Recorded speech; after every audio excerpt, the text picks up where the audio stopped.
Yeah, indeed. Gang's all here. Matt came hobbling into the studio. We'll get an update on that here in just a moment. Producer John producing via distance, remote, whatever you want to call it. But don't worry, we got the gang all here. And we're going to get into a whole lot here. We got plenty to get to, including we got an update on John Force and John Force Racing. Got a wrap on the Formula One season and new rules for 2025. One of those changes has got a lot of people questioning. A couple of teams in NASCAR playing a numbers game. Got a Truck Series driver graduating. History made in Formula E. What kind of history? Well, I mean, it's only into its 11th season, so what could we be talking about? Stick around, we'll tell you. Max Verstappen's penalty from the FIA got detailed, and an Indycar team is having a garage sale.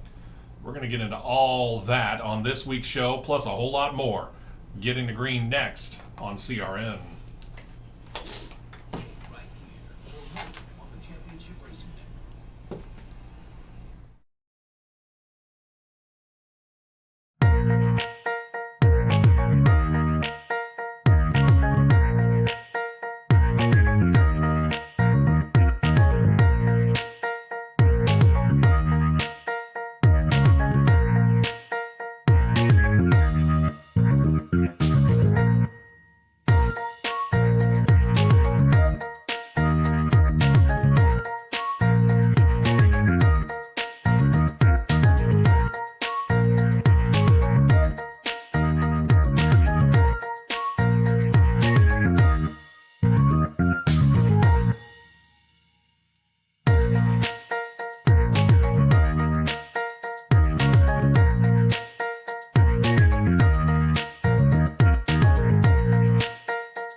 feed, where Athena is giving us a whole bunch of racing that's going on this weekend from all around the world. Where you can find it. Quite a substantial amount. Where you might be able to find it, that's another story. I'm just saying that there is racing going on, just not amongst the series that we cover. Yeah. All right. So let's kind of do a wrap, shall we, as we go from readying to transition from 2024 to 2025 for Formula One specifically. McLaren, officially the 2024 Constructors' Cup champion. They've been that before, but it's been a while. Quite a while, actually. If you think about it, the last, 15 years or so have been dominated by two organizations, Red Bull and Mercedes, right? Last time McLaren could claim to be Formula One's title Constructor Cup winner, 1998, 26 years ago. In other words, the last time McLaren claimed that title, neither of the two drivers that are currently racing for them were born. It's been a while. It's been quite a while. Yes, it has. Congratulations to them, and that means for everybody else, like Williams, there's hope. Sauber. Oh, and I just opened something up and it just flashed up right here. Yeah. Didn't realize this. We get 410 sprints back at Talladega next March. Ooh. Nice. Yeah. Formula One didn't take much time to get back into action. They started postseason testing on Monday, the day after the season finale. Changes were aplenty. Carlos Sainz tested his with Williams, his 2025 team. Ferrari, meanwhile, without Lewis Hamilton being allowed to head over to them early, went with their regular driver, Charles Leclerc, and then made some history. They actually put Charles's brother, Arthur, in that second car, and it's the first time that brothers have ever tested in Formula One for the same team at the same time.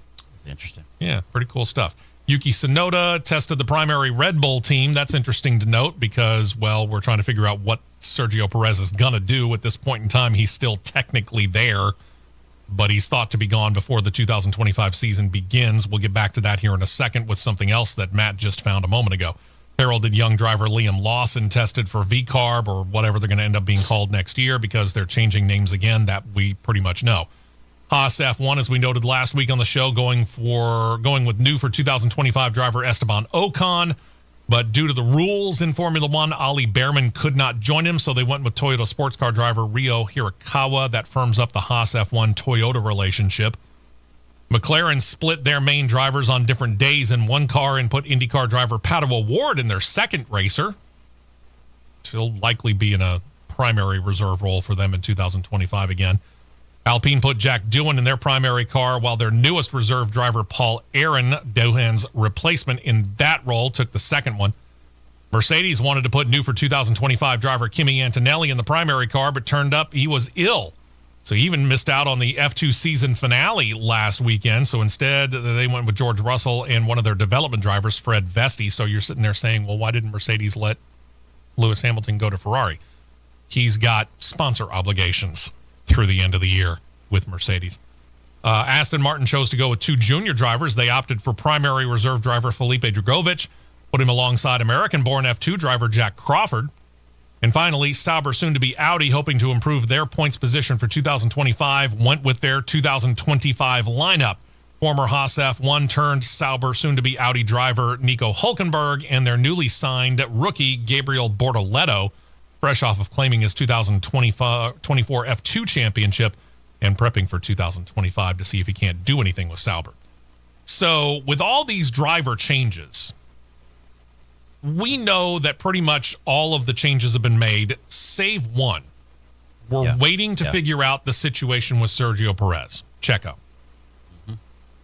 But Matt, you came across a lineup here that effectively already asserts a number of things. Number one, it already asserts that Sergio Perez is out of the car. Number two, it asserts the new name for what we've been calling VCARB, Visa Cash App RB. And number three, it's telling us that we now know the numbers that the driver is going to use next year. Which, remember, if you choose a number at the beginning of your career, that number sticks with you throughout your career in Formula One. And that's really one of the only few things I like about Formula One. Once you pick a number, that's your legacy number. Yeah. Which I don't think is a bad thing at all. Not really. And it'll go back into the pool. Yeah. But it only goes back into the pool after the driver that had it before has been sitting out for 2 consecutive years. Yeah. They've already, as of yesterday, they've already released the official 2025 F1 entry list. This ought to be interesting. McLaren, no changes. Not shocked. Piastri and Norris still flying their respective 81 and 4. With the Red Bull A squad, let's call it that. Verstappen and Perez, no change. Okay. 1 and 11. Ferrari SPA by the company name. Yeah. Scuderia Ferrari. Leclerc still in his car, 16. Hamilton's bringing his 44 over there. Right. Mercedes-Benz Grand Prix Limited is the way their company name is. Russell's still in his 63 with the craziest number I've ever seen. I know, that's an odd choice. Kimi Antonelli will fly the number 12. Okay. Aston Martin, no changes. Stroll in 18, Alonso 14. Alpine, Gasly, no change, still in his 10. Jack Doohan will fly the number 7. Okay. The one open seat with the Visa Cash App Racing Bulls Formula One team. Hint. Yeah. One car still to be determined, as he was saying. Yuki Tsunoda still in the 22. Okay. The Haas cars. This is a double change, but of course one of them is a heritage driver. It's Esteban Ocon, so he's keeping his number. Yeah, the pride of Kannapolis, North Carolina. Esteban Ocon will bring his 31 over to the one car. And Oliver Behrman, taking the second seat, will fly the number 87. That's an interesting choice. Yeah, interesting. Williams, Albon staying in the 23. Carlos Sainz will bring his 55 over. Mm-hmm. Hulkenberg in the Saubers. Keeping his 20. Hulkenberg will keep his 27. 7. And Gabriel Bortatello will fly the number 5. It was Magnussen, 20. Magnussen was 20. Yeah, okay. So there you go. He was 20. All right. Now you know. We've got you as updated as we can possibly get you. So the on-track business, that's done. So now we get into the brass tacks, get ready for 2025. We've kind of whet your appetite for that. One of those things that we have to deal with, though, is Max Verstappen, who's got a penalty to serve. We'll talk about that. GM Cadillac officially has a deal for a powertrain system until they get their own. We'll tell you all the details on that. And, well, let's just face it. We're just scratching the surface. We've only gotten started here. Got a long way to go. Be right back with more on the Championship Racing Network.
2 tires only, and back out to the track for more action on the Championship Racing Network.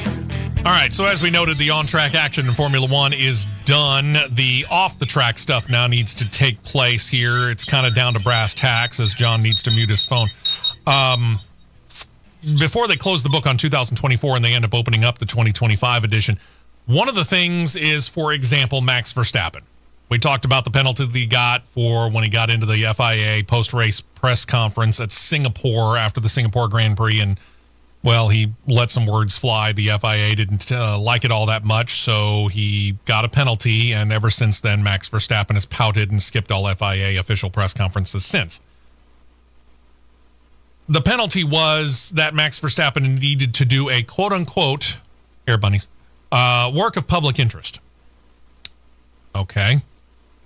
Verstappen can't choose what that work is on his own. In fact, the FIA has determined what that work of public interest is for him.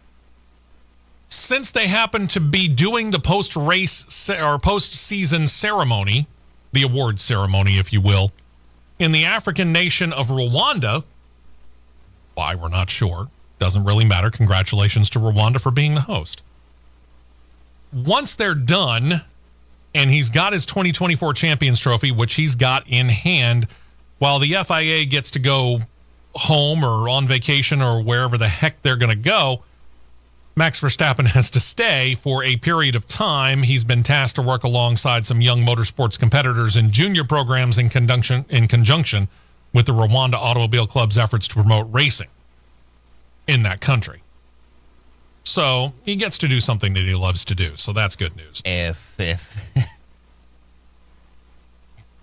I got to do that and promote motorsports with a group of kids, junior competitors and junior programs, that's a cool quote penalty unquote. Put me in a press conference. I'll drop an F-bomb too. That's not a bad punishment. That's not a bad punishment. For all of the posturing and the blustering that Max Verstappen's done, this is nothing. It's absolutely nothing. That's nothing. All right, Ferrari officials have confirmed that they are set to provide the GM Cadillac team's power units and powertrain once they join Formula One's grid in 2026. We've been talking about it over the past couple of weeks that it's been rumored that Mario Andretti, the team's main advisor, has connections to Ferrari from his own time racing in F1. So not really much of a surprise. He wanted to partner with them first and foremost, and they were able to get the deal done. Ferrari will supply the entire powertrain, the engine, the hybrid unit, and the gearbox. This deal between Ferrari and GM, that sounds strange, has been approved by the FIA, the Formula One's governing body. That approval means that another hurdle has been jumped over by the GM Cadillac entry, garnering the powertrain it needs. Meantime, the plans for General Motors to have its own powertrain, possibly as soon as the 2028 season, is underway. GM is building that facility from scratch in Charlotte, North Carolina. I wonder if it's anywhere close to the facility of Hendrick Motorsports. Wouldn't be surprised. To have those GM Catararis built. No, this is for their own. Yeah. This is for their own system. Yeah. I'm just saying. I get where you're coming from. It's going to be weird seeing the GM Catarari in 2026. Yeah, it is. And this is no disrespect to GM for building a brand new facility from the ground up. Fine. You want to do that, go ahead. You certainly are within your rights. But when I think about General Motors and I think about all the facilities that they have abandoned over the course of years, True. Couldn't they have just grabbed one and retrofitted it to do the Ferrari, or the F1 engine powertrain program? Probably would have saved a massive metric ton of money. Am I missing something here? Just asking. I don't know. Again, this is coming from a kid whose grandfather worked for and retired from GM. My grandfather worked for a parts manufacturing company that was based out of Massachusetts. I don't even know if it's still there, truth be told. I just wonder how many facilities GM has that basically they've shuttered that they could have gone and put this particular program into. But, hey, I'm not the person in charge of GM, so not my call. As for the drivers, that's a ways down the road, right? but it's not stopping people from throwing out rumors. For example, the German publication Bild, B-I-L-D, they suggested in a recent article that Daniel Ricciardo was at the very top of the GM Cadillac team's wish list for drivers, and even went so far as to claim that the two sides had an agreement in principle for Ricciardo to join the team for 2026. The lesson here is don't believe everything you read, internet or not. Those close to Ricciardo have been talking. ESPN reports that in those conversations, that reports state that the team hasn't contacted the driver hasn't contacted the team, nothing's been signed even in principle, and at this time, Ricciardo has no interest in returning to racing in Formula One. Oops. During his career, Ricciardo, this would be attractive, don't get me wrong. During his career, he did claim wins in 8 races, but he got released by Red Bull and the V-Car bar this season, midway through the year. Ricciardo now feels, according to the reports, that his F1 days are behind him. Reports claim he no longer has any ties to the Red Bull organization, which started his F1 career and was where he was, obviously, as we just noted, racing at the time his career came to an end in the series. So, again, if you're done, if you feel like your time is done, wash your hands and let's go. And that's what Daniel Ricciardo feels. Yeah, I mean, where are we getting all these rumors? Again, this is... I came across one yesterday, and I can't remember what it was, but it was on Facebook. Learn your lessons there, ladies and gentlemen. I don't follow this, but because of the... what do you want to call them? The different parameters that Facebook uses, and I've got so much stuff connected to the racing world on my Facebook page, it tends to throw up pretty much anything related to it. And this group that's trying to make their name by breaking into the racing news world went out there and said that when Noah Gragson goes to Front Row Motorsports, he keeps one of the old Stewart-Haas Racing sponsors, specifically Rush Truck Centers. And that Front Row Motorsports is not only going to take the Rush Truck Centers sponsorship, but they're also going to grab the Stewart-Haas Racing number 4 car with the particular font that SHR was using in 2024 and slap that on one of their cars. Folks, yeah, no. Some wannabe startup isn't breaking that big of a story. That's a Bob Pockra story. That's a Fox Sports. That's an NBC Sports. That's an ESPN. That's MRN, PRN. You're not getting it from some wannabe third-rate party. It's leaked.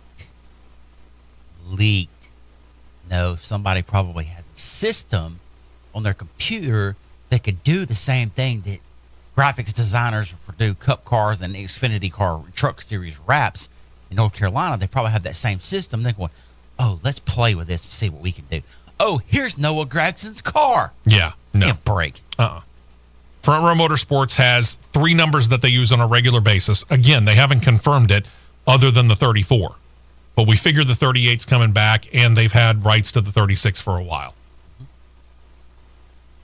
In all likelihood, it's going to be one of those 3. Yeah. Again, don't believe everything you read. With the news that we mentioned on the show last week after the 2026 season, Netherlands Grand Prix, the Dutch Grand Prix at Zandvoort's going to be leaving the slate of the schedule again. A lot of thoughts about what might take its place. We noted some of the possibilities. France is off the schedule. Germany's been off the schedule for a couple of years. Maybe they come back and do like a 1 year on, 1 year off schedule. There's some other European countries that have talked about wanting to get in there. But let me take you back to the whole Rwanda thing. Where they had the postseason award ceremony?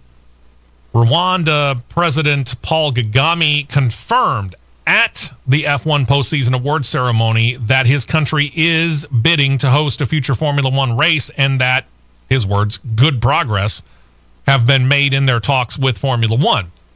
And this is something that F1 CEO Stefano Domenicali has said that he does want to do. He wants to get a race on the continent of Africa sometime in the next few years, although he hasn't been specific about exactly when. There hasn't been a race on the continent of Africa since 1993 when the South African Grand Prix was held at the Kyalami circuit. which is still a possibility, by the way. But Rwanda's thinking big, and they better, because right now there's not a racetrack in Rwanda to speak of. Certainly not on a Formula One level. Yet, there are plans underway right now for construction of a permanent race course near a new international airport that is just south of the capital city of Kigali. But details about the track weren't given out. Domenicali says, though, he's seen the plans. The country is, his word, serious about their bid, but the series is waiting for progress on construction before they give any guarantees, which, hey, I understand that. You've got to see the track before you can actually go, yeah, we'll race there. I mean, you know, they got grades. Barber Motorsports Park, for example, is a fantastic facility, but according to the according to the FIA system, it's grade 2. Means it can't host Formula One. Okay.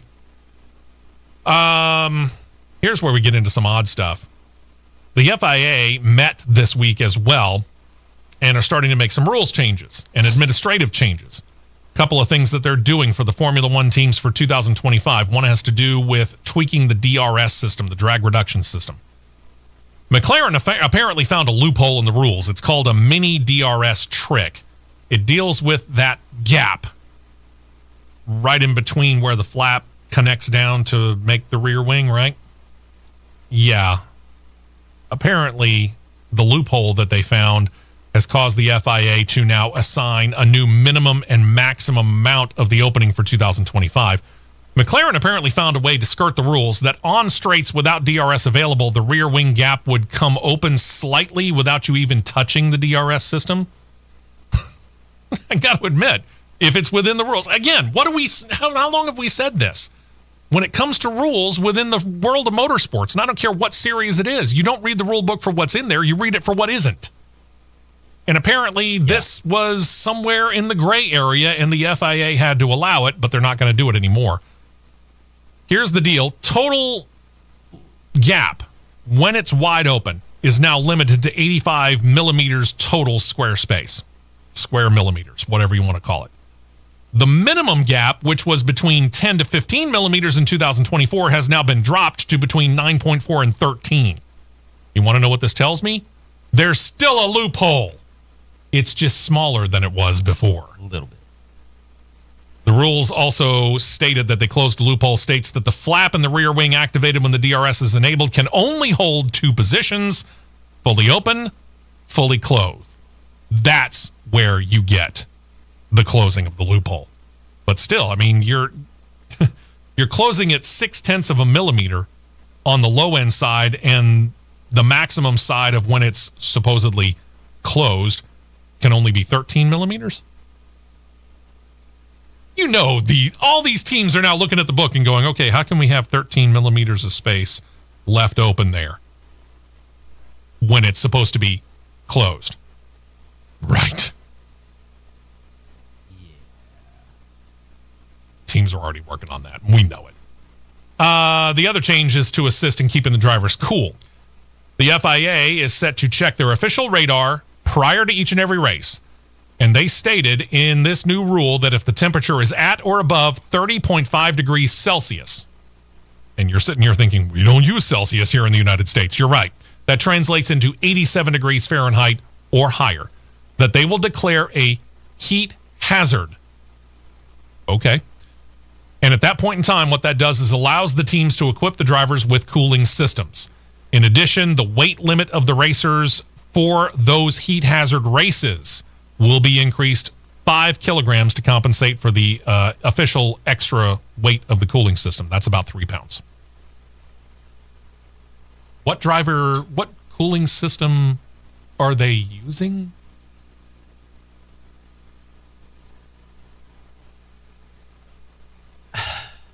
I'm at a loss for words on this. I'm at a total loss for words on this. And I'm really, really, really glad that I didn't have to take one of my pain pills this morning, because if I had have, I may be in stupid rare form on this one. 87 heat hazard. Mm-hmm. For 2020, I'm going to say 2027. I am begging and I am pleading to the FIA gods around the world, please, please communicate and get a process going with George Barber at Barber Motorsports Park. And I want to see an F1 race in the middle of flipping July in Alabama. Yeah. I want to see this. I get that drivers should have a cooling system for very, very hot races. 87 does seem a little bit low. I'll admit to you on that. Fire suits can be hot. Yes. But I keep going back to the man that we just talked about in the last few weeks, Bobby Allison. Bobby Allison and all of his contemporaries in the 1970s, they didn't have a cooling system. You know, you might get to the point where when you came into the pits, they might have a bag of ice that they could throw into you and the driver would stuff it into his suit. But for all intents and purposes, they had no way of cooling themselves when Bobby Allison was at the height of his racing career. And in fact, to prepare himself for it, and to the ultimate dismay of his family, he would drive around in the state of Alabama in the middle of summer with the windows rolled up and the heat on full blast. That's called conditioning. You're supposed to be.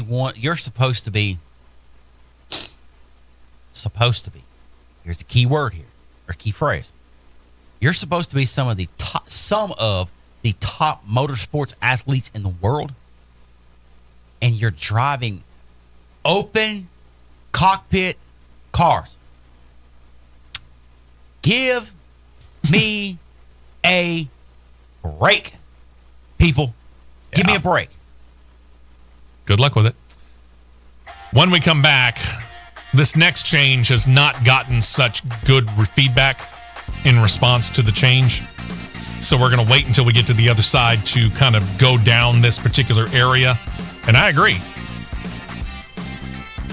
Absolute power corrupts. Absolutely. As the old saying goes. Could this be in the case for the FIA? We'll get into that next. We will be right back with more on the Championship Racing Network.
one would think that with all the years that I've been in this business, I'd know how to work a set of headphones.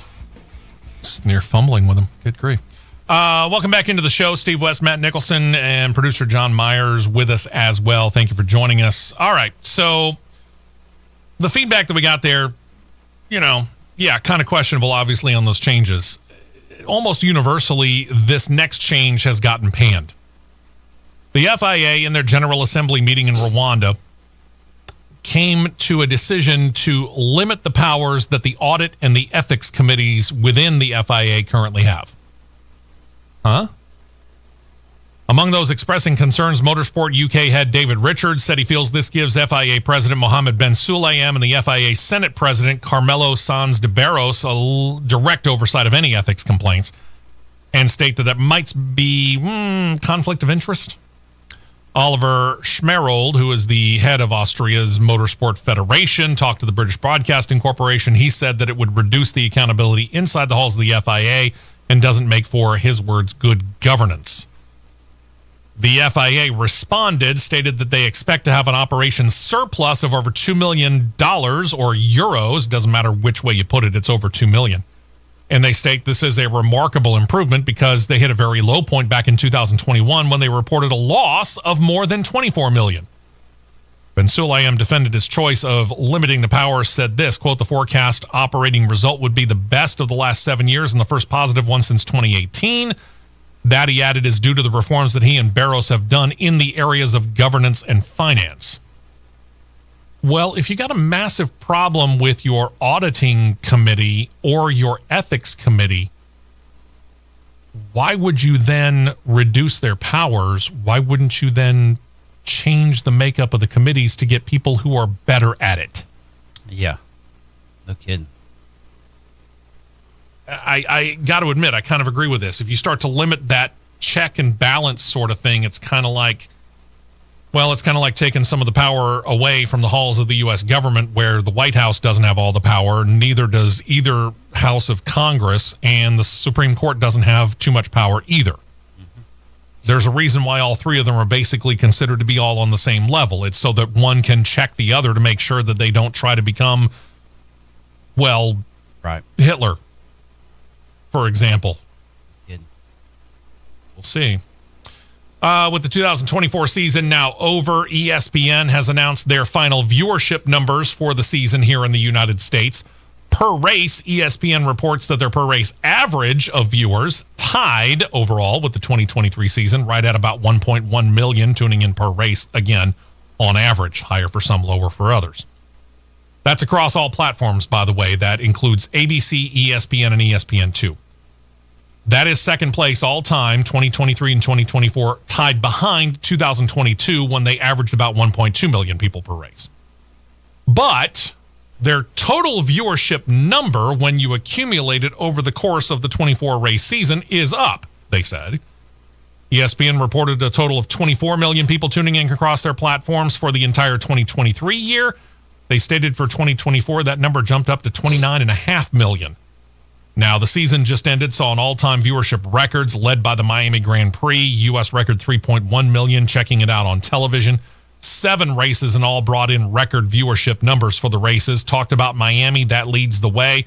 Scheduling order following Miami was Monaco, the Canadian Grand Prix, the British Grand Prix, the Italian Grand Prix, and the final 2 races of the season, despite the fact that the only thing left up for grabs was the Constructors' Cup.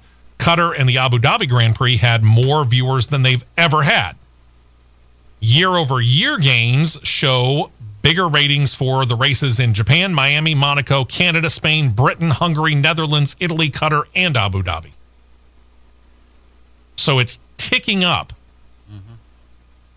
Like NASCAR. NASCAR leveled off for a little while. They were starting to drop down. They leveled off for a little while. Now they're kind of slowly but surely ticking back up, especially on the Cup side of things. Yeah. So it's, it's healthy. Could be healthier? Sure. But it is healthy. Then we got that Formula One movie from Brad Pitt in Amazon Movies. It's titled F1.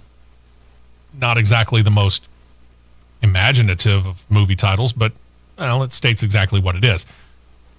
As of last weekend at Abu Dhabi, they finished primary filming. The last scene that got shot was Brad Pitt getting a scene on the podium dais that happened after the actual Abu Dhabi podium celebration was completed. Now, Pitt, as we noted before on the show, is going to portray a character by the name of Sonny Hayes, a guy who suffered a major crash and retired from Formula One some years ago, but makes a surprise return to driving so that he can help out a young hotshot. The movie is going to have numerous stars, beginning with several current F1 drivers making at least cameo appearances. But some other stars include Javier Bardem, Tobias Menzies of The Crown. You got Sarah Niles from Ted Lasso fame, and Damson Idris will be playing the young hotshot driver that Pitt's character is going to mentor. And all of this is being directed by Top Gun Maverick director Joseph Kosinski. And speaking of Top Gun, it's being done by the famed Simpson-Bruckheimer conglomerate, which I know Jerry Bruckheimer's no longer around, or I'm sorry, Don Simpson's no longer around, but still, it's that basic crew. The crew built several racers for filming. They based them off of a Formula 2 chassis, but modified it to look about as close as they could get it to 2023 Red Bull F1 racers. They got on-track shots at tracks like Silverstone, Hungary, Spa-Francorchamps, Monza, Zandvoort, Suzuka in Japan, Mexico City, Vegas, and Abu Dhabi. They were given garage space for those races as well, with official F1 signage over the garage doors, just like the actual teams do get it. So they got all that stuff. Very, very cooperative Formula One was, and apparently most, if not all, of the teams were as well. So what's left? Final editing gets underway now, post-production, then any reshoots that might be needed. Then you got to add in the music, and then we work up pre- and post-race movie credits, and this is all supposed to be done and have this in movie theaters somewhere around June 27th of next year. If reports are to be believed, this is one of the more expensive movie productions ever done. Some people have the production cost somewhere in the neighborhood of $350 million. You better hope this thing is good. Yep. And I plan on being there. I'm going to give a review. Nice. I might not be the only one. I might see if Matt's available. And then there's some sad news from the world of Formula One. Former F1 team boss Eddie Jordan has gone public with a cancer diagnosis as of Thursday. He says it's affecting his bladder and his prostate. He noted he was diagnosed earlier this year, but the 76-year-old said he wasn't ready to go public at that time, hoping the doctors could help him get it into remission, but he says it's only gotten worse. He detailed in the podcast Formula for Success with former F1 driver David Coulthard, quote, way back in March and April, I was diagnosed with bladder and prostate cancer, and then it spread into the spine and the pelvis, so it was quite aggressive. He then added that he's gone through, quote, some very dark days in there, but we pulled out of it, thankfully. He's urged men to get themselves tested and do so on a regular basis, and now feels that his new job or new goal in life is to try and raise awareness for cancer and to get men to go get themselves checked for it. Good for him. Absolutely. Turning it into something cool. All right, let's turn our attention over to Formula E. We talked about it being the season opener last weekend. You might have noted the name Taylor Barnard, who we said kind of made some history of his own. He finished the race in third. Not bad for a rookie on a podium finish on his first ever race. Even a little more impressive, the rookie started 17th. Didn't have a great start either. Faded actually back all the way to last before working his way back up towards the front. By lap 29 of 35, he had run, by lap 29 of the 35 to be run, I should put it that way, he actually had more energy in reserve than any of the other drivers that were out there while he was sitting in seventh. And then chaos broke out in front of him. A big crash. Suddenly he ended up third, and he was able to hold on to the checkered flag. With that result, Barnard is now Formula E's youngest podium finisher. He's all of 20 years, 189 days old. He added to his two prior accomplishments of being the youngest driver to start a race. He did that in Monaco midway through the 2023-24 season. He also became the series' youngest driver to score any championship points when he got a top 10 in Berlin last season. So this kid, watch out for him. Formula E trying to put itself on the same level of Formula One. Good luck. It led to an interesting promise, though, and this is why I'm bringing it up here on the show. Formula E CEO Jeff Dodds, at the beginning of the 2024 F1 season, claimed Formula One is much too predictable. and promised that if Max Verstappen did not win the title, he would make a major donation to the charity of Max Verstappen's choice. Now, as you know, Max Verstappen did indeed win the title. But it was in question for quite a while. I mean, think about what we were talking about as the season progressed. And we were watching Lando Norris and the McLaren team, obviously with a little help from gaps in the rear wings, be able to find speed and go out, claim the Constructors' Cup title. And Lando Norris was making a legitimate run there with about 10 races left to go in the season at trying to unseat Max Verstappen, right? Right. So because it was indeed closer than anyone figured it would be, Dodds decided to put any rivalry aside, and while he had the out, Max Verstappen won the title after all, he said, you know what? I'm going to go ahead. I'm going to make the donation anyway because Formula One made it more exciting than I figured it was going to be. Okay. Verstappen told him, split the money between Red Bull's Wings for Life program. It's a foundation for spinal cord research. Very cool. And there's another fund out there that I couldn't figure out the title of, but it assists women in motorsports. Okay, I can deal with that too. Very cool. Dodd said about the payoff, quote, what started as a very tongue-in-cheek bet at the beginning of the season evolved. Verstappen, for his part, said the Dodds did a great thing before then he added, quote, I'll be watching the championship during my time off. Dodds noted that he will not be betting on Formula One anymore, added that he only likes sure things and that all bets on his own series are most definitely off. Here's the thing. Yeah. I mean, even as predictable as Formula One can be, it's racing.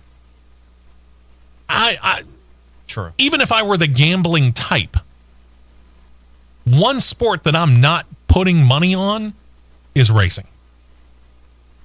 Agreed. I'm just not going to do it. I agree. To me, that's just, I mean, I get it. You're gambling money. If you're making a bet, it's kind of like putting money into the stock market. Expect to lose it. And if you get money back, great. Fantastic. But expect the money to be gone. Okay? It's kind of like loaning, I use the term loosely, money to somebody that you might know. Go on the basic understanding you're probably not going to get that money back.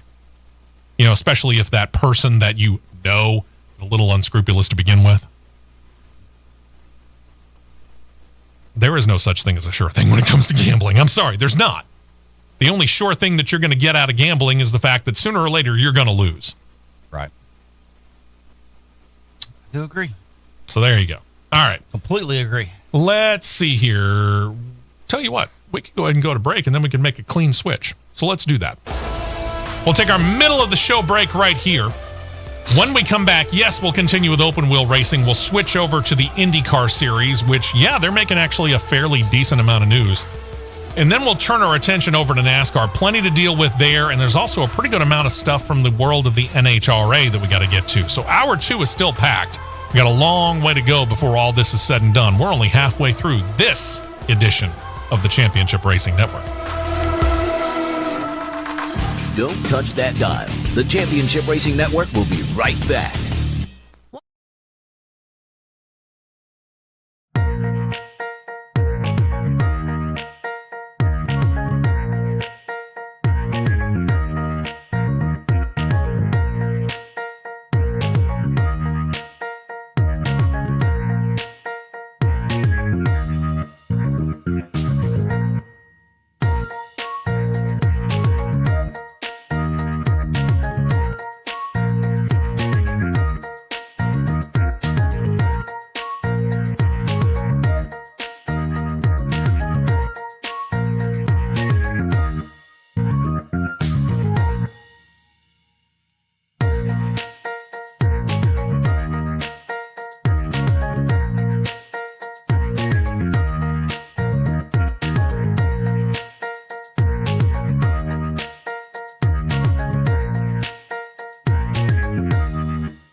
4 tires and 2 cans of fuel, and we're back to more racing action on the Championship Racing Network.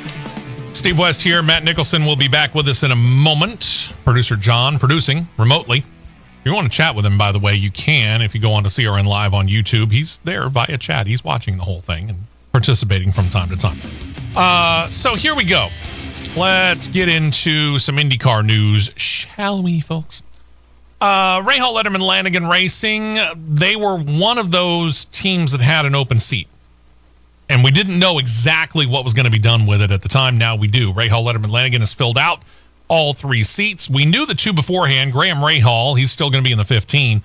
Rookie of the Year candidate Lewis Foster is in the number 45, joining that duo and taking over the team's number 30 entry.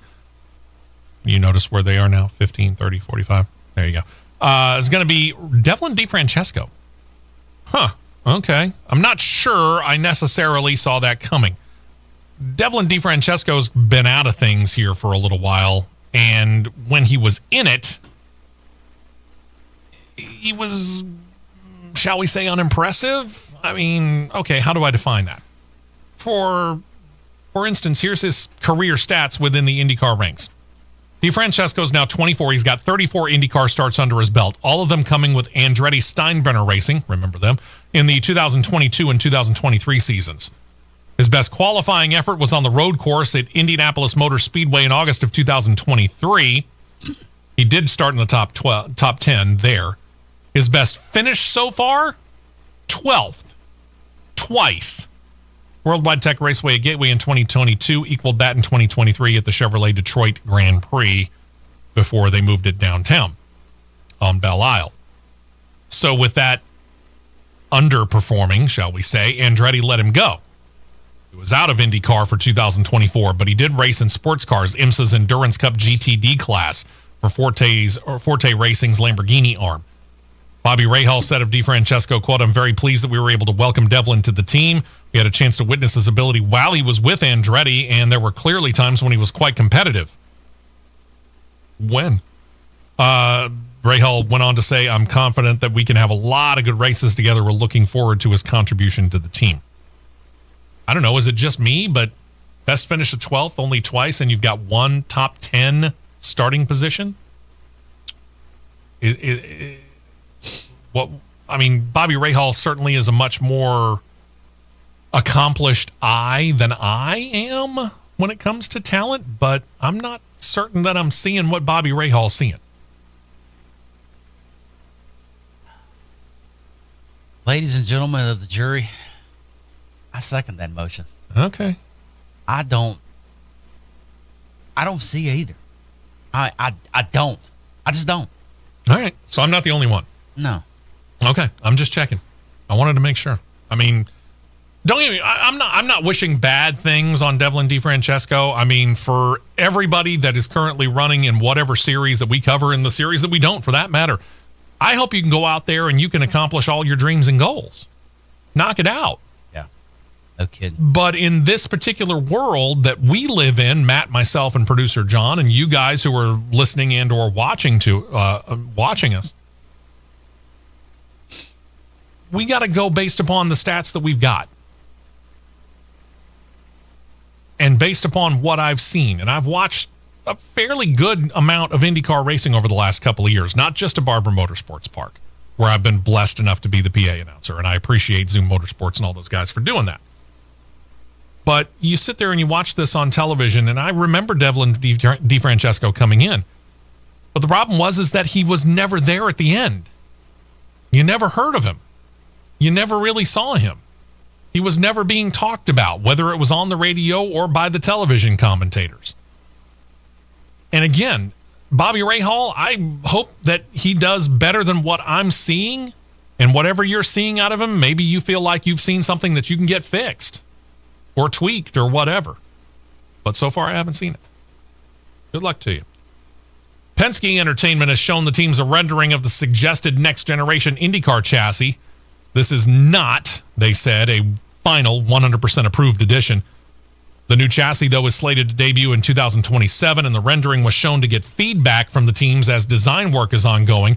Reportedly, the illustrations did prompt quite a bit of feedback, with one unidentified owner reportedly sending an email to most of the other teams that urged him to join him in asking for a full redesign of the redesign. Press asked Penske Entertainment to show the rendering to the public, but they declined the request, which is why you don't see it on CRN Live on YouTube, said that they might reconsider it at a later date. Owners that were willing to talk about it, they did so based on the condition of anonymity. In other words, don't tell us, don't tell everybody we said this specifically, that it was us, but we'll tell you what we think. It's unfortunately only a minor evolution of the current car's chassis, the DW12, so named because it dates back to 2012. Dallara will remain as the sole builder and provider of the chassis, and like the current car, no modifications will be allowed to it. There was one idea of what Dallara and Penske Entertainment should be looking for a little bit more, according to these guys. Some of the owners came out and literally said, take a look at Formula One designer Adrian Newey's X1 concept and see if you can't go more in that area. And I'll let you go look up the X1 concept if that's what you'd like to do. So instead of a slight modification, let's do a revolutionary change is what they're asking for. Mm-hmm. Michael Shank is not one that was scared to share his opinion and put his name on it. He said, quote, let's up the game. Let's turn it up a notch with something that really brings people back to IndyCar. Dale Coyne added, quote, I think we can take a bigger step. There should have been 2 steps beyond what this illustration that they showed us was going to do. How radical can you get before somebody looks at it? I mean, yeah, you go with a radical concept in a change from one year to the next, and you're certainly going to grab people's attention, but how many people are going to look at it and go, well, that's just a gimmick? Because if it falls flat on its face on the first outing, how many more chances are they going to give you? Oh, no. Not many. So I kind of understand where they're coming from to a certain extent, but at the same time, I'm not 100% certain I'm sold on this massive revolutionary change. On the other hand, maybe it's what IndyCar needs. IndyCar at one point in time was the most popular motorsport series in the United States of America. They were. Go look it up. But you got to go back to like the 1970s to do it. Yeah. You know, this was before the advent, really, of cable. And you had networks, fledgling networks, like ESPN. I mean, we call it the Master Sports Network now, but there was a time when ESPN was fighting just to get out there. And they were fighting to get content to put on the massive sports network. They were going out there and getting co-ed softball games on a semi-pro level and ping pong. Mm-hmm. So when suddenly NASCAR showed up on their doorstep, they're like, ooh, wait a minute. Top-level racing? Let's do it. Boom. NASCAR took off in popularity. Mm-hmm. And suddenly eclipsed IndyCar in its popularity. Yeah. Does IndyCar need to do something to try and get a little bit of separation between themselves and Formula One and cement themselves in second place? And I'll even throw the NHRA in there. Because as we've been looking at the numbers, all 3 of those are somewhere in the 1 to 1.5 million range on average when it comes to viewership for their particular events. Right. How does IndyCar get separation from that? One aspect might be this revolutionary change in the car. But again, you got to get it right off the bat, because if you make a mistake and the racing suddenly turns real flat, mm-hmm.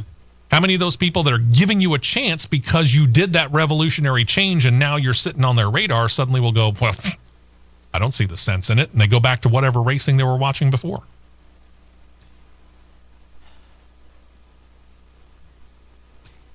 It's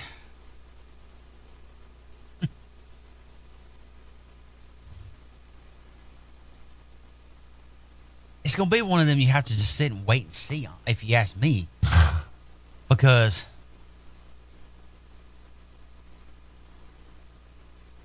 the racing in IndyCar is not bad. No. It's not bad.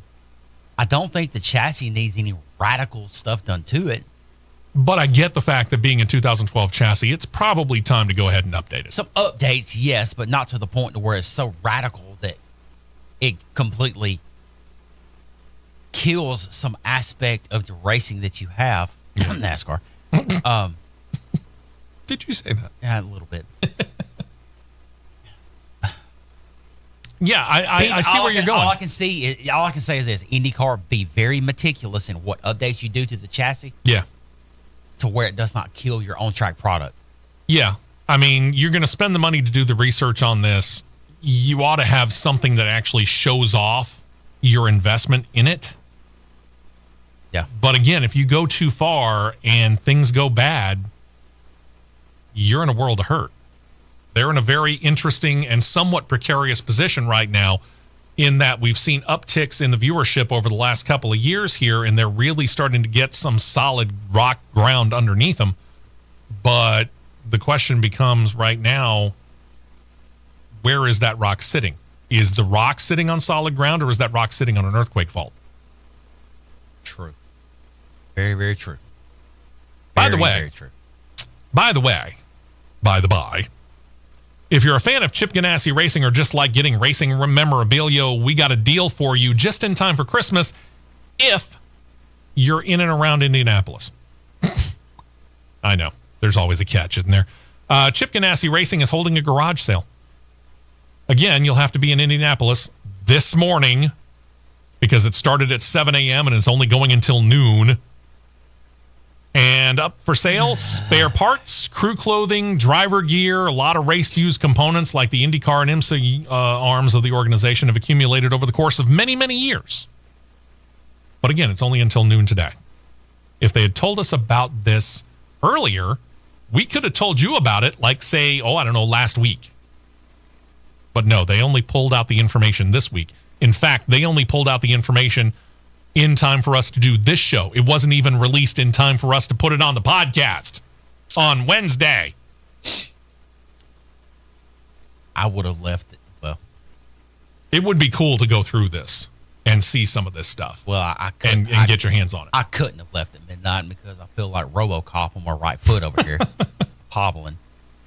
But yeah, that would have been fun to see. Yeah, I mean, even if for nothing else, to just put your hands on this stuff, whether or not you walked away with it. Yeah, to be able to put your hands on some of this stuff would be cool. Some basic NASCAR news here as we transition into stock cars. We did have a stock car race last week, late models to be specific. Chi-Town Mark was there. We heard from him last week. It was at Five Flag Speedway in Pensacola, Florida. The 57th running of the prestigious late model race, the Snowball Derby. Some of NASCAR's highest levels were well represented down there. The winner, Caden Honeycutt. Good for him. Yeah. Good for him. Is this his first or his second? First. First, okay. Ty Majeski came in third. William Sawalich claimed fifth. New to Craftsman Truck Series Racing in 2025, Gio Ruggiero finished sixth. Sammy Smith seventh. Chandler Smith eighth. And Dawson Sutton 10th. Top 10 was littered with NASCAR drivers. Yeah, no doubt. Other drivers from the Cup Xfinity or Truck Series ranks, Carson Quapple was 15th, Noah Gragson 19th, David Gilliland coming in and racing, he finished 26th, Trayton Lapsevich 28th. Those were some of the competitors from all around the U.S., even Canada was included in that as well. Very, very cool. Next up, the prestigious Chili Bowl Nationals, the indoor dirt racing midget series event that draws a few hundred racers from all over as well. It will, like the Snowball Derby, get a NASCAR touch. Among those already announced, Christopher Bell had his special announcement ruined by one Chase Briscoe. You know, returning the favor for announcing his move from Stewart Haas Racing to Joe Gibbs even before Joe Gibbs Racing was ready to announce the move themselves. It's kind of funny, actually. Amongst other drivers from NASCAR slated to take part, Kyle Larson. J.J. Yaley's going to be there. Kyle Busch is going to take a shot at this. Ricky Stenhouse Jr. is going to be there. And likely, while not officially announced, Chase Briscoe. Other NASCAR drivers are possible as well. We're just waiting right now. I kind of went through the lineup, and it's amazing to see how many teams have said that they're going to be there. Driver to be announced. So, yeah, that's why I say several other drivers from the NASCAR ranks could still find their way into this. Mm-hmm. Christopher Bell has all but owned this event. He won 3 straight, 2017, 2018, and 2019. Very cool. Catherine Legg will be running. As he notes, NASCAR not the only major American motorsports series to be represented at the Chili Bowl. IndyCar going to have a presence. Abacus Racing has enlisted AJ Foyt Racing driver Santino Ferrucci, and they've pulled Catherine Legg to drive for them. Ferrucci's raced midgets in the past. This is the first time for Legg to be in one. And I've seen these cars in action on television. I've never seen them live and in person. They're fun to watch. What is, put yourself, and being the resident driver, I'm going to put him on the spot. Put yourself in the situation of one Catherine Legg. What's your learning curve? Don't flip the car. That's simple. Easier said than done. Don't flip the car. Don't crack up the car. Don't crack up the car, Cole. To borrow it from Days Crack of up the Thunder. car, Cole. It's from being, it's going to be a learning curve because these cars are so lightweight. And have a lot of power. To be that level CC engine. Yeah. To be that level, It's got some pretty serious strong. power, though. It's strong. Yeah. So keep the four wheels on the ground and the halo up, and that would be successful since you've never been in there. And talk to anybody and everybody who will chat with you, Yep. basically. I mean, I'm trying to put myself in her position of trying to learn how to basically go from IndyCar into a midget. And I get that there's some similarities, open wheel, blah, blah, blah, but at the same time, this is a very different animal. Your legs are not same thing as a sprint car. Your legs are not stretched. You're actually sitting like you're sitting in a chair. Mm-hmm. Your legs are up and down, and your feet are like this right here instead of like this. Yeah. So that's an adjustment because one time I sat in a sprint car, I can't repeat what I said. I was like, ooh, okay. And then what turned me against a sprint car is when I'm looking at a carbon fiber drive shaft that is running straight in between your legs. Mm-hmm. Negative. Because if the drive shaft breaks, you're getting showered at the very least. You're in trouble. Yeah. That's all I'm going to say. You're in trouble. Well, and where was it? Nashville. Wasn't it Nashville? We were roaming around in the fan zone and we saw one? Yep. Yeah. And he pointed that out to me and I went, oh. Because, again, I've never been that close to these cars. They're impressive, no doubt about it. These are impressive pieces of machinery, but they're kind of like back when we first got into the ideas of SUVs, okay? Everybody was looking at the Jeep, and they were always afraid because it had a fairly short wheelbase and, it was kind of narrow, and they were worried about its ability to flip over. And then you turn around, and Suzuki came out with that little bitty wannabe Jeep. And that thing flipped over at a heartbeat. You look at an IndyCar, and an IndyCar is small, low to the ground, very, very aerodynamic, and the wheels are out wide. And then you look at a midget car. So for our faithful, I'll give you an idea. Because I've sat in sprint car and I sat in an IndyCar. Sprint car, your keister. Let's say that. Your keister is about that high off of the ground. If that. IndyCar, your keister is about that high off the ground. If that. Low rider. Uh-huh. So running 240 off into turn one in Indy where your keister about a foot off the ground, yeah, it'll make that rectal sphincter draw up quick. Yep. Oh, sweet baby. Oh. Catherine, listen to everybody you can listen that'll talk to you about this. Get all the advice you can get. My facial expression, you see it on YouTube, it's not nothing to do with that right there. It's something I just seen flash across social media dealing with the college team that I support staunchly of finally signing a transfer quarterback, and I'm not so sure I'm sold on this one again. And on that note, care to share? Apparently we have signed from the beloved Oklahoma Sooners, Okay. Jackson Arnold. Huh. Okay. I'll take it because, he boat raced Alabama on his feet by himself. So That's I'll true. take it from that part. We'll see. Let's see. What other prestigious racers are coming up? Well, there's also that little race down at Daytona called the Rolex 24 Hours. Going to get something of a NASCAR taste again. They really didn't have one last year, but Trackhouse Racing has now paired with TF Sport. They're going to field a Corvette Z06 GT3R Racer. It's a long title. It's going to be in the GTD Pro class. They're going to use NASCAR drivers Shane Van Gisbergen and Connor Zilisch, along with IndyCar driver Scott McLaughlin and the IMSA regular Ben Keating in their 4-driver lineup for that race. This is the latest racing expansion for Trackhouse. Obviously, they got into NASCAR first, but they've now got a MotoGP arm, and now they're getting their feet wet in IMSA. Okay. Happy 40th birthday to me. Yeah. Can't wait. 24 ends on my 40th birthday. That's true. And one more note here before we turn our attention to the Cup Series in the NASCAR world. If you want a job in the racing world, maybe look into going to Speedway Motorsports Incorporated. SMI, according to the Sports Business Journal, has been named one of the best places to work in sports in 2024. The list took nominees all year long, garnering about 200 nominations in all. The publication then sent out questionnaires to the employees. Not all of them responded, but upon the responses that they got, SMI came in amongst the top.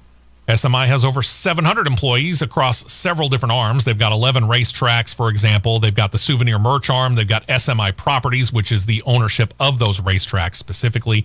They've got the radio arm, the Performance Racing Network, some other arms as well. Marcus Smith, the president and CEO of SMI, said this, quote, Speedway Motorsports prides itself on creating remarkable events for fans, giving back to the communities where we operate, continuously improving and taking care of our teammates. Notice he didn't call them employees. We are honored to be selected amongst the best places to work in sports. Congratulations to them. Good for them. Good for It them. is interesting to note who wasn't named. But I'm just going to leave that there. When we come back, let's turn our attention to the Cup Series. We've got some congratulations going out for some Hall of Famers. Talk about which Hall of Fame and who. And also, a marriage to talk about. We'll get into that. And then we'll talk some numbers. Because Richard Childress Racing is playing that. And so's Junior Motorsports. Details coming. Stay right here for more on the Championship Racing Network.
out to the track for more action on the Championship Racing Network.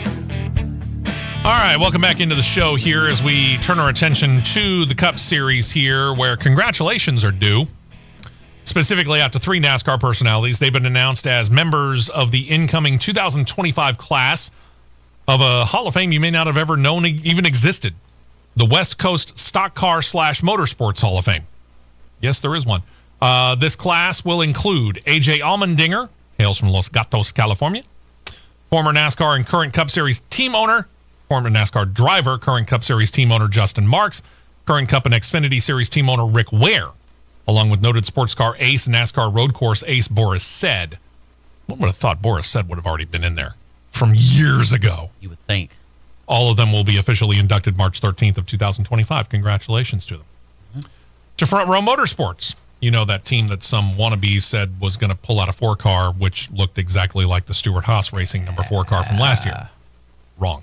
Front Row Motorsports has announced Chris Lawson coming back to the team, crew chiefing for Todd Gilliland on the 34 car.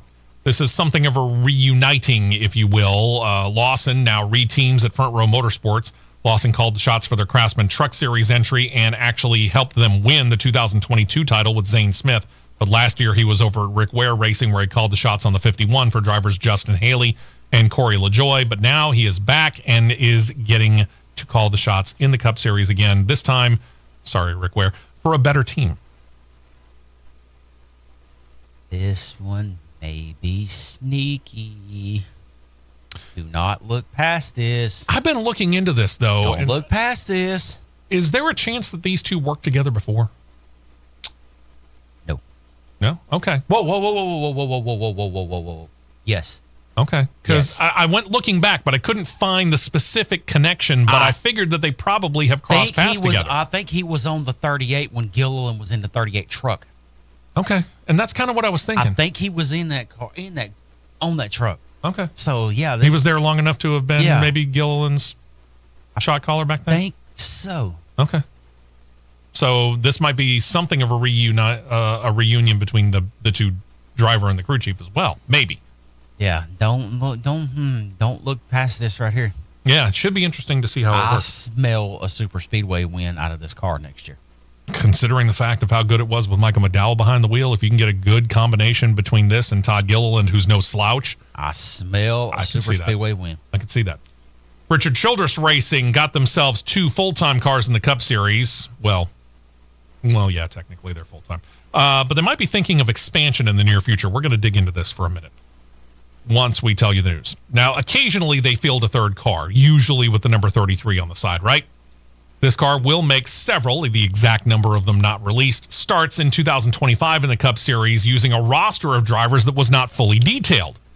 But you could figure probably Brody Kostecki, who came up from Australian Supercars, is probably going to get a couple of shots because he's expressed an interest in coming back. I would expect, though, that several starts will be gotten by one Austin Hill. We'll get back to that. What we do know about this car is that it will have Andy Street as the crew chief. Street is a veteran crew chief at Richard Childress Racing, most familiar with the Xfinity Series, specifically calling the shots for Austin Hill. Childress said of Street, quote, "This move gives Andy the chance to gain next-gen experience and have a bigger opportunity on the Cup side while still contributing to our Xfinity Series program and working with our alliance partners. Chad Haney is already well suited for his new position as the crew chief of the number 21 Chevrolet." So Austin Hill gets a new crew chief in Chad Haney, who is apparently a veteran within RCR ranks. Probably said all that all while holding the glasses in wine. More than likely.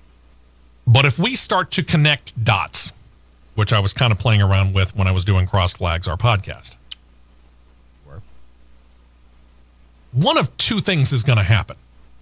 Because when we came out with the news that Richard Childress Racing and Austin Hill had come to a contract extension that kept Austin Hill in the Xfinity Series for 2025, you and I kind of raised eyebrows because we were expecting he was probably getting ready to move to the Cup Series. Mm-hmm. Now, all of a sudden, we're getting word that they're going to break out this 3rd car on a more regular basis, still part-time, but on a more regular basis, They're going to pull Austin Hill's crew chief that led him to how many wins in 2024? 4 or 5? Several. Say the word several. A handful. Let's put it that way. They're going to pull him up to be the crew chief on it, and Austin Hill's going to get some starts in it.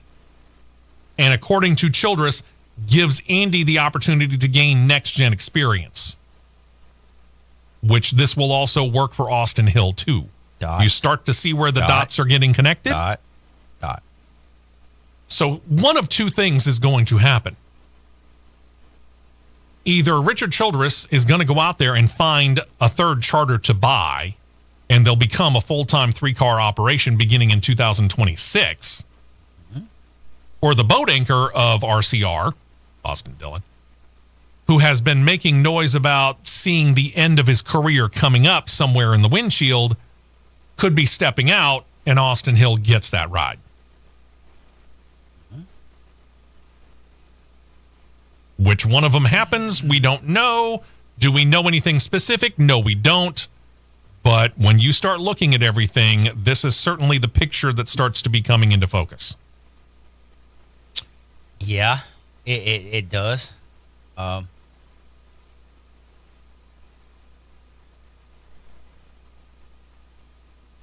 the thing would be, though, you ain't Dillon out of the 3-car, which should have been done 5 years ago. Does Hill stay in the 3, or does the 3 go back to the shelf and he runs 33? Because 21's not available. That's obvious. That's Wood 21's Brothers. not available. That's Wood Brothers. So you're going to have to go with a number that Richard Childress has access to. But if it was me in the ultimate spite moment that I've ever seen, or I could ever see, put Hill in the 3 and watch Hill drive the 3 like it needs to be driven. Yeah, I could see that. We'll find out. Time will tell. NASCAR making changes to qualifying and practice sessions for the 2025 season. This will affect all 3 of NASCAR's top series. First of all, group practice expanded from 20 to 25 minutes. Don't necessarily discount the extra 5 minutes. That could become useful. Double round qualifying is all but gone. It's been eliminated at all short track and intermediate tracks and the road courses. In fact, 2 rounds are only going to be in place for the races at Atlanta, Daytona, Talladega. In other words, the super speedway rules. As a reminder, fastest 10 cars in round 1 advance to round 2. They compete for the pole. Right. NASCAR also noted a change in ultimately how the lineup will be figured. You know, the way that makes sense. Basing it on qualifying results. Yay! As opposed to using row-by-row designations according to which qualifying group you participated in. What? Group A, you started on the inside row. Group B, you started on the outside row. Blah, blah, blah. Whatever. So if Steve runs we're going to use Talladega numbers here. All right. If Steve runs a 51.3. But I'm in Group A. He's in Group A. And I run a 50.8. And he's in Group B. He should not start on the pole, and I start 6th. But because I was in Group A, I get the pole. He starts on the outside. He gets to hold the Bush Pole Award flag at a 51.3 when I'm 0.3 quicker. Yeah. But because he was slower in Group B, he starts back in the field. That could arguably be the dumbest thing that has been ever done in American motorsports ever. So NASCAR, thank you for fixing that. Put it back to where it belongs. Speed. Only speed. You fixed something that was broken. Yes. Thank you. Let's see. What else can we get into here? There are exceptions when it comes to practice. NASCAR has said that there will be expanded practice sessions. So in other words, longer than 25 minutes for select races. For the Cup Series, those expanded practices will take place at the Clash at Bowman Gray. Makes sense. Haven't been there. Nobody's been there in 50 years. Daytona 500, that's a natural. We expect that. COTA, because they've reconfigured the track. The cutoff. They shortened the course. Yeah. The All-Star race at North Wilkesboro. Why? Not really sure. I guess to figure out how much the track is weathering. Maybe. But it should be weathered enough if they take the tires back that they took last year. It should be. Should be. Perfectly fine. This one makes sense. Haven't been there. Mexico City. Perfect sense. Brickyard 400. No sense. And championship weekend at Phoenix. And no sense. The only reason I can figure that is because it is championship weekend. That's the only reason I can figure it. Which I'm going to rejoice the day that I see championship weekend not in Arizona. Yeah, can we get it closer back over to here? I get it. Weather is certainly a factor, and Phoenix has generally fantastic weather. I get it, but still. For the Xfinity Series tracks that will have expanded practice sessions, Daytona, again, season opener. Rockingham, makes sense. Haven't been there in, when was the last time the Xfinity / Nationwide / whatever series was there? 2004. So 20 years. Makes sense. Mexico City, again, makes sense. Indianapolis. No sense. Again, makes no sense. Worldwide Tech Raceway at Gateway. Makes sense because they haven't been there in a very, very long time. Yeah. And then championship weekend at Phoenix. Again, championship weekend.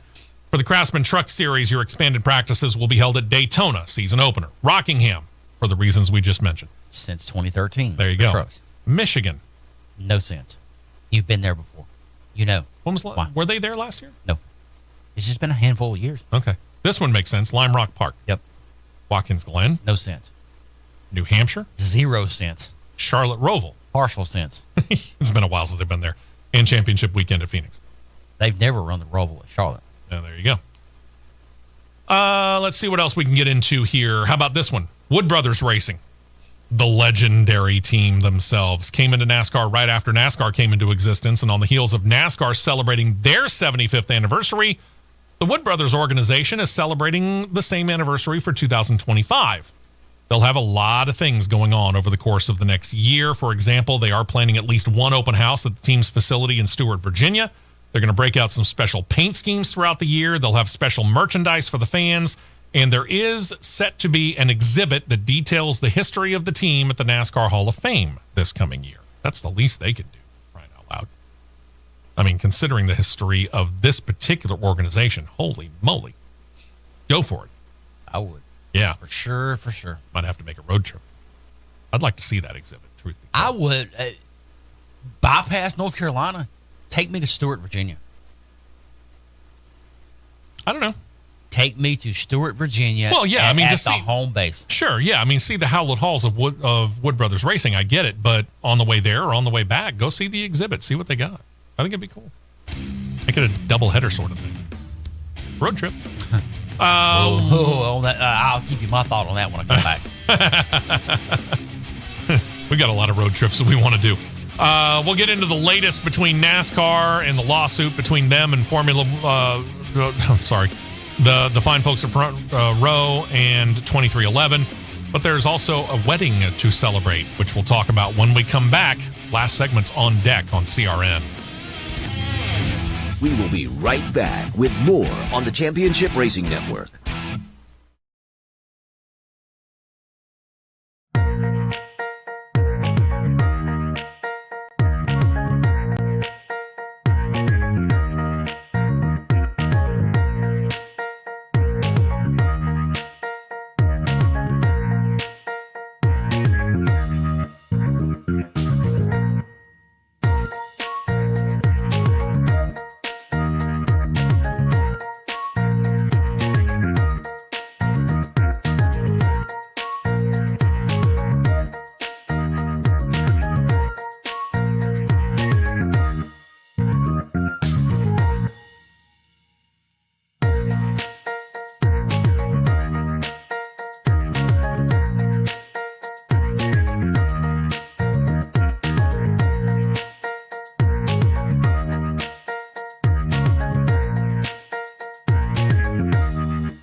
fuel only, fuel only. Go, go, go.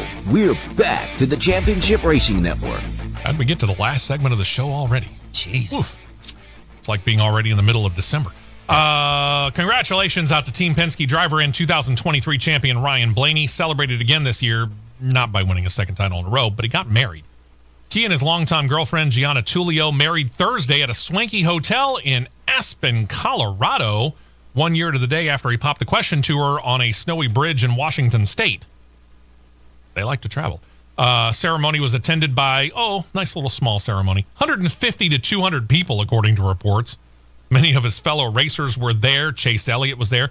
Team Penske arm from the Indycar side, Scott McLaughlin, was there. Daniel Hemrick was there. Austin Cindric, Bubba Wallace. Another Indycar driver, Joseph Newgarden, was there. Both Dale and Amy Earnhardt were there, along with other notables like country singer Tim Duggar. Congratulations to him. Ladies and gentlemen of the jury, good things do come to people that meet people as a waitress at Hooters. Yes, she's a Hooters waitress. He met her at Hooters. I have no problem with that. Sold. Yeah, I have no problem with that. Nope, not at all. If you can do it, congratulations. Not me. Continuing soap opera, the lawsuit between NASCAR and 2311 Racing and Front Row Motorsports has taken a couple of turns. I'm mentioning it basically because this is house cleaning. First, they're getting a new judge. Initially assigned to the case in the Western North Carolina court was Judge Frank D. Whitney, but according to Fox Sports NASCAR reporter Bob Pockris, he's been replaced. No specific reason given by Judge Kenneth D. Bell. Pockris did note this in his report, quote, no idea why the change in judges. Judge Whitney has said that he would recuse himself because NASCAR lead attorney worked for him as a clerk for more than a decade. The attorney also offered to leave the case. But 2311 and Front Row Motorsports said it wasn't necessary and they were good with the judge. Also didn't think that this was an issue, but Judge Whitney did have some history with Michael Jordan. He was a prosecutor in the Slim Bowler case in 1992, where Jordan was called as a defense witness in the case. But again, that's 32 years ago. Yeah. Okay, whatever. So you got that change. Then you got this. Front Row Motorsports is now alleging that NASCAR reversed course from something they told the teams back in September in refusing to grant the transfer of the two charters from SHR, one for each team. Front Row is saying that NASCAR said back in September they would grant the transfer if the two teams dropped the lawsuit. Okay, well, that's bargaining. You're trying to settle the case, right? Front Row Motorsports said they're making this claim in the court paper, said that NASCAR told them flat out that they would approve the purchase on the condition that the lawsuit was dropped and that is causing irreparable harms to both teams. In addition, Jerry Freese, the GM of Front Row, said that in the affidavit that NASCAR President Steve Phelps told them back in September the deal would be approved. What else happened this September? Oh, that's right. That's when NASCAR said, here, sign this or don't. Sign or die, basically. So here's the deal. Yeah. You didn't sign it. NASCAR has the ability to then refuse you any further charters. Okay, we'll move on.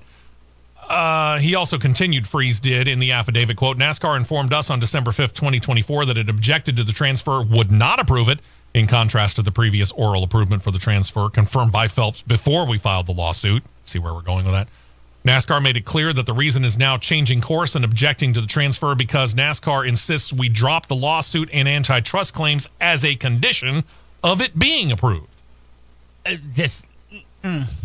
We're getting way off into the weeds here, boys and girls. Way off into the weeds. Now it's becoming he said, she said. Way too much he said, she said. Oh, to get it, you got to drop it saying we're not doing anything, a lawsuit and antitrust claims or whatever. Has anybody ever heard the saying, guilty dog barks first? Mm-hmm. A second affidavit. Sounds like to me. Yeah, a second affidavit that was added this week, penned by 2311 President Steve Laletta, claims NASCAR accused the organizations of making up, quote, new circumstances, unquote, while seeking a renewed motion for an injunction that would allow them to compete under the 2024 rules. In other words, as if the teams had active charters. Said all the allegations by the team, all the allegations are completely false. In pursuing the injunction, Laletta explains their new request, quote, 2311 exists to compete at the highest level of stock car racing, striving to become the best team that it can be, but that ambition can only be pursued within NASCAR which has monopolized the market as the sole top-tier circuit for stock car racing. Our efforts to expand, purchasing more cars, increasing our presence at the track, are integral to achieving this goal. It is not hypocritical to operate within the only system available while striving for excellence and contending for championships. It is a necessity because NASCAR's monopoly leaves 2311 no alternative circuit, no different terms, and no other viable avenue to compete at this level.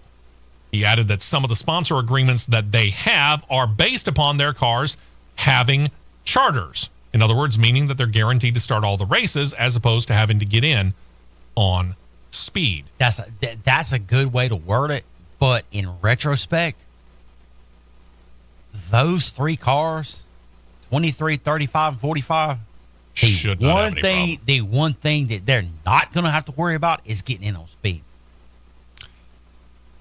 Yeah, I mean, I would agree with that. They're not going to have to worry about that. No. I mean, you're getting your equipment from Joe Gibbs Racing, and you're putting it out there on the track, and you've got three capable drivers. I don't care what your personal opinion of any of them are. The one thing where it's coming in at is this.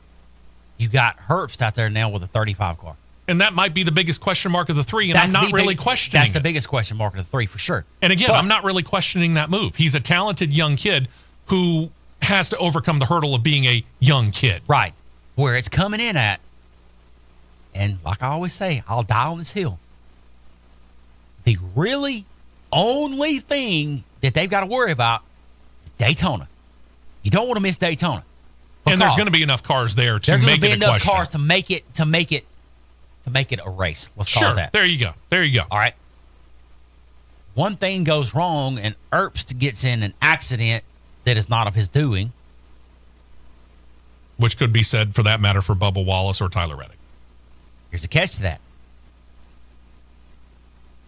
2,024 points. True. Fall back on. That's true. Fall back on. Yeah. 23 and the 45 have it, 35 doesn't. Provisional. Yeah. 23 and 35 have it, 35 doesn't. 23 and 45 have it, 35 does not. We'll keep an eye on it. We'll see how it goes. The provisionals. Yeah. They have it. He doesn't. Front Row Motorsports becomes the bigger question on this. 34 and 38's got him. Yeah. But that 36 car, which we're going to assign it the 36 even though it hasn't been announced, doesn't even have a driver yet. No. Okay? So we don't even know who's going to be driving it. We presume the 38 car will be Noah Gragson. Again, that's a presumption. I mean, he could end up in the 36. I don't know. But either way, Front Row Motorsports is a little bit more in question, mainly because the only thing we know about Front Row is that 34 car. Correct. But with those three cars specifically, those three, I wouldn't be surprised, and no, this is not Percocets and pain medicine talking here. I would not be at least a little bit shocked to see Front Row go 1, 2, 3 in qualifying. No. I wouldn't be surprised to see a Front Row Motorsports lockout. They know how to build a super speedway car. Yeah, they improved drastically. I mean, if they know how to build, if they know how to make any car work, it's a car at a Daytona, a Talladega, and truthfully in Atlanta. Yeah. Look at what Michael McDowell did there last year. He claimed the pole. Yeah. So we'll see. Xfinity Series news, and this is going to be a nice little pick that'll show up on CRN Live on YouTube. Junior Motorsports fielded a number 8 Chevrolet since they formed as an organization, pretty much. Something kind of always seemed a little bit off, though, if you looked at the number, because it wasn't that 8 that we were always familiar with when we saw Dale Jr., right? Back when he was running it in the Cup Series while at DEI. Well, it turns out that he couldn't. DEI had the trademark rights on that specific look. Long been a rift between Dale Jr. and his stepmother, Teresa, and she held that trademark, but recently she let it lapse. Junior Motorsports, noting it, quickly acted, snapped it up, and while we had a preview of it on Dale Jr.'s late model that he drove at Florence Speedway last month, now we get it back in NASCAR as well. It'll show up on the side and the roof of Sammy Smith's Xfinity Series on that number 8. I'm curious about this because there have been a lot of changes that have been going on when it comes to Teresa Earnhardt. For example, she's selling off some slices of the farm that Dale owned and has now become hers. And she kept DEI going even after it was no longer a race team. kept the trademarks, kept the copyrights, kept all of that stuff going for reasons that I got to admit I personally don't understand. Right. Because she was never going to do anything with it. No. She was never going to revive DEI as a race team. She was never going to use the number 8 as a viable number within NASCAR because she had no team to put it on. Right. Why was she keeping these things for all of this time? And I hate to... this is pure speculation. But again, I know that there was a rift between Dale Jr. and Teresa. Based upon what I don't know and how deep that rift went, I don't know either. But could it simply just be because she did not want to see Dale Jr. have it? I don't know. That's tough to say. Quite honestly, it's very tough to say. But kudos to him and his team for when they immediately see that lapse happening, snatching it back up. Absolutely. Because that font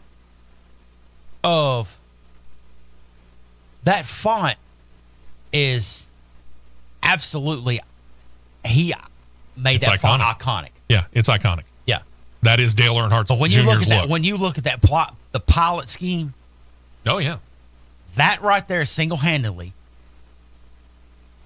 reminds me, the color scheme, the layout, and how it looks, it immediately reminds me of that car that he absolutely waxed the field with in the Busch race at Talladega in 2002. Mm-hmm. The E-Concert car. Yeah. The black, white, and red one. Yeah, I agree. That's what that brings me memories back up. I agree. And the Allstate Peterbilt car, why, I don't know. I'm thinking of the Circuit City Hutch Strowman car. Yeah, I can see where you're going with that. The TMC car, that's pretty typical. The TMC's been a long-time sponsor within DEI.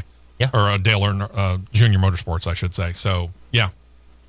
All three of them good looking, and that font, glad it's back. That farm, now I'm looking at this I'm looking at Google Maps where DEI is in Mooresville. Okay. When you look at that farm, I'm pretty sure that the house sits on the back side of the property of I believe so, DEI. yeah, I believe so. I'm wondering where she sold this land off at, because That I don't know specifically. somebody on Google Maps that may have ventured out there and seen it, Dale Earnhardt is laid to rest on the property. That's true. Dale Earnhardt is laid to rest on the property. So, Yeah. I'm wondering where this is going. We shall see. Yep. Don't know. Let's see. What else we got here? How about this? Waiting for weeks after the penalty was handed down, even weeks after the end of the season, truth be told. 3-member appeals panel finally on Wednesday heard and then upheld the penalty that was levied against Ty Majeski for missing a media event on championship weekend. It was held on Tuesday of that week, And now Steve's turn. which was Election Day. You might remember. NASCAR fined Majeski $12,500. Majeski immediately appealed it, saying that he had the approval of his team to head back to his home state and vote in person in the 2024 presidential election like he always does. The National Motorsports Appeals Panel upheld the fine, claiming that Majeski, quote, failed to meet contractual agreements with NASCAR, one of the most important media obligations of the entire season, unquote. Again, as I said back then, NASCAR, you put championship media weekend on presidential election day. It's not like the election committee, the FEC, Federal Election Commission, came out and said, oh, by the way, let's hold election day on this Tuesday this year.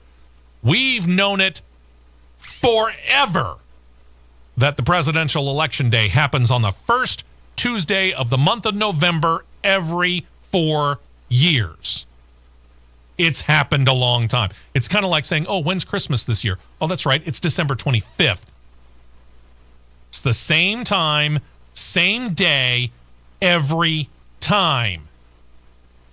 You moved Championship Media Day to that Tuesday. It's not Ty Majeski's fault. Not in my mind. And I hate the fact that the appeals panel upheld the ruling. NASCAR, upon learning of Majeski's appeal reason, came out and tried to throw niceties on this. Said that if they had known his and the team's plans related to that day, they would have worked with him on the timing issue to allow him not only to cast his ballot, but take part in the media session.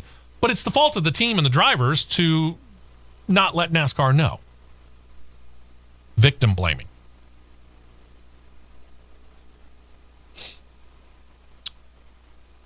I hate this.